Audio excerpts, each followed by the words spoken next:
Welcome back. Now, we've already prepared our white chocolate cream cheese frosting.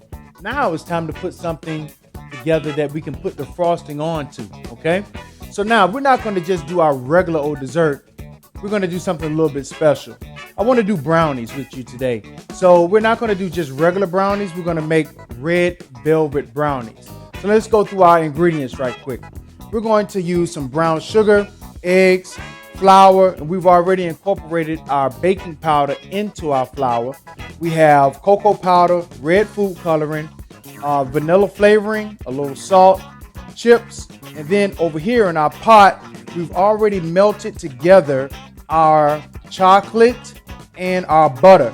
Now, normally in your brownie recipes, you use bittersweet chocolate, but today we've done something just a little bit different, and we've used bittersweet chocolate along with semi-sweet chocolate. Why did we do that? One, not just to be different, but it causes a different flavor component to come about when you put those two chocolates together, okay? So let's go ahead and move over to our bowl. And we're going to take our melted chocolate and our butter, put it inside of our bowl. And this is a very, very easy recipe. It's actually a one bowl brownie recipe, okay? So now that we have all of our chocolate and butter in, our next step will be to take our brown sugar, put that right inside of our bowl, and you just want to mix that around, okay? Now, while you're mixing this around, two things are happening. You're incorporating all of the ingredients together, but then you're also cooling off that chocolate. And it's very important that you cool that chocolate off a little bit, because the next step is to add our eggs in. And if that chocolate is smoking hot, then you're going to have some chocolate scrambled eggs on your hands. And that's not what we're making today. We're making red velvet brownies, okay? So now that we have our chocolate cooled down just a little bit, we'll go ahead and add our eggs in, all right? Go ahead and dump them all in, okay? It's not one of those recipes where you got to put one in and then whisk it around and put another one in. We're putting them all in all at the same time. Now, could I have whisked the eggs beforehand? Yes, that would not have hurt one bit, but I didn't. So here we are.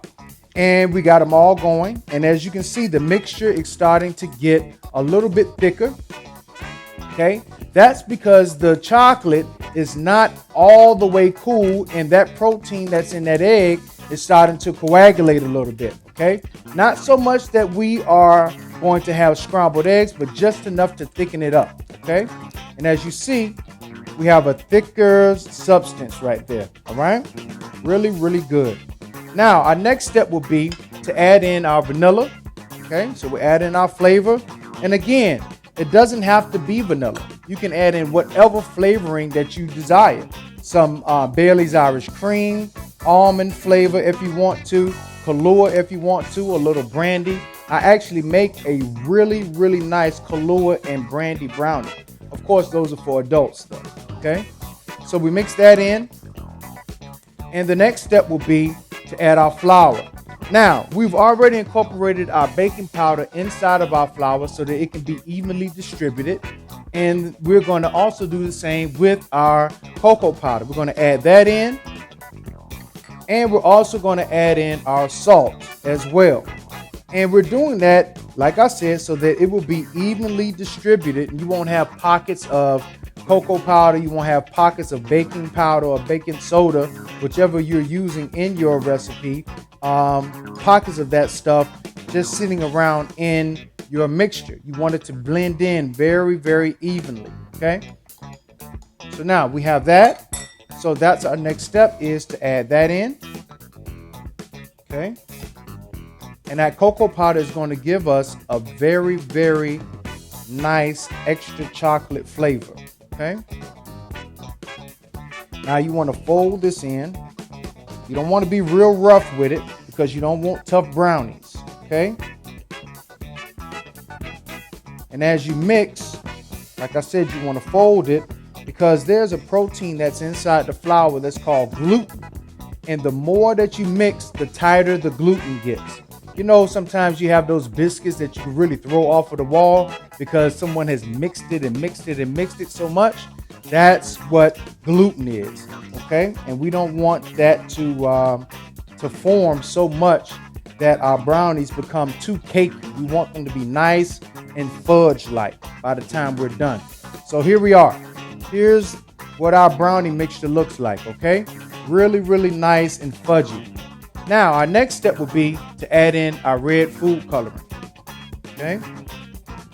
Now, you have to be very, very careful with this because it will splash, and once it gets on your clothes, it's something that you just may want to go ahead and cut the yard in those clothes afterwards because you're not going to be able to get that red food coloring out.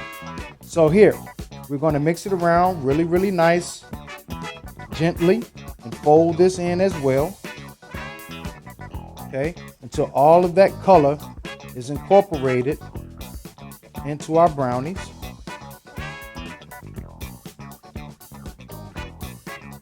Okay, just like so. And here you are.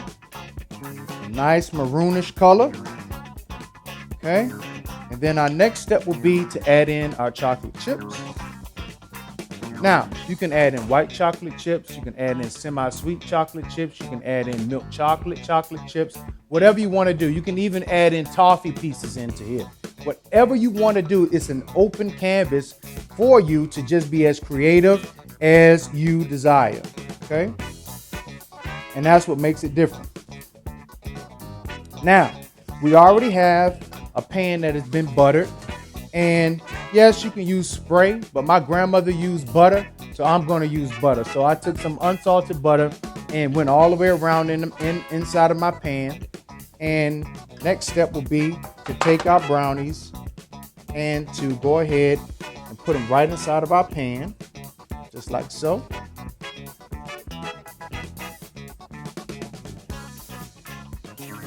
And I'm sure your kids don't want you to scrape everything into the pan, but you're gonna have to do it. And they'll have a little something to lick afterwards. Now, once we get all of this into our pan, what we're gonna do now is take it, make sure it's spread out real nice and evenly throughout our pan, just like so. And then we're gonna take it, put it in our oven for 350 degrees for approximately 20 to 25 minutes, okay? Now, when we come back, our brownies will be ready, and then I'll show you what we're gonna do with that white chocolate cream cheese frosting.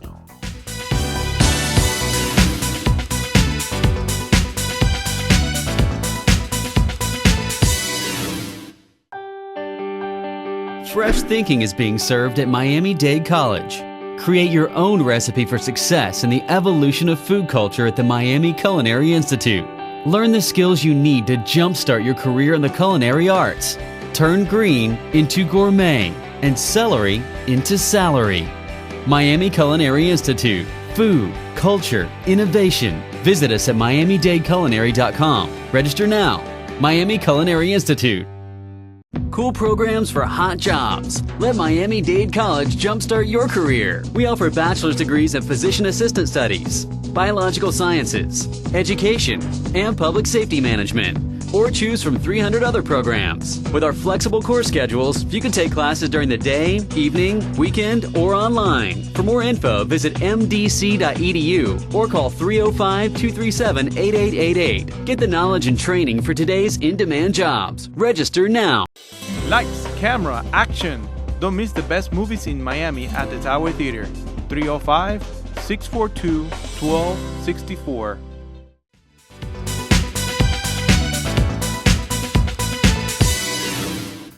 Now it's time for us to take our red velvet brownies out of the oven and let's see what they look like.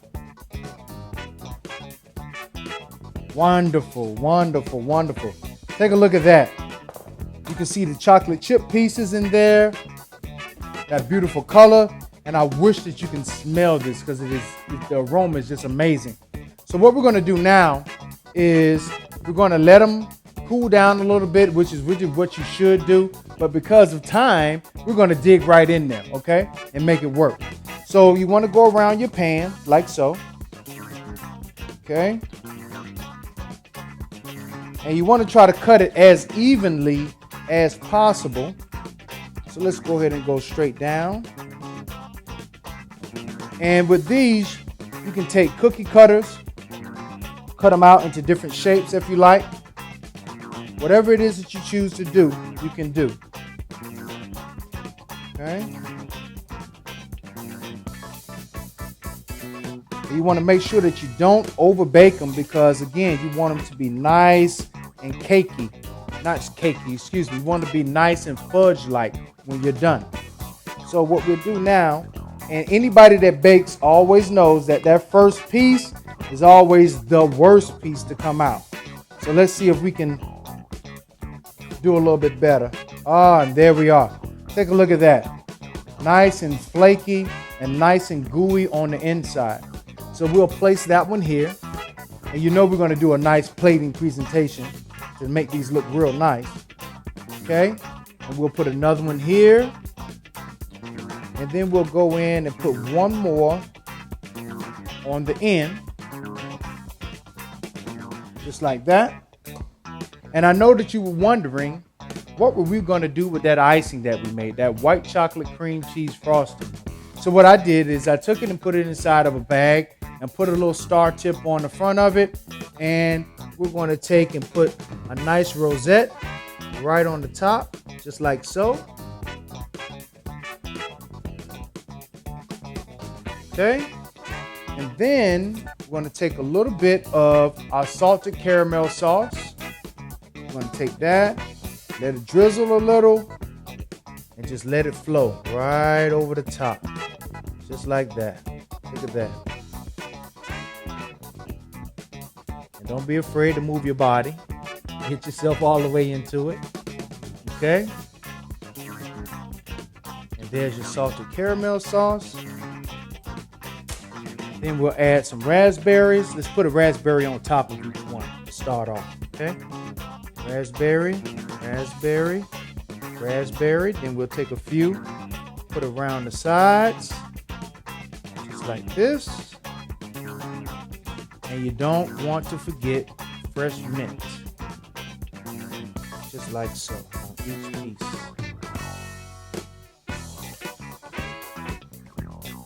And there you are.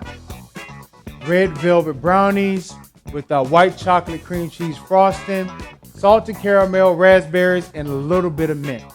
I'm Richard Ingraham. Thank you so much for joining me today, and I'll see you next time.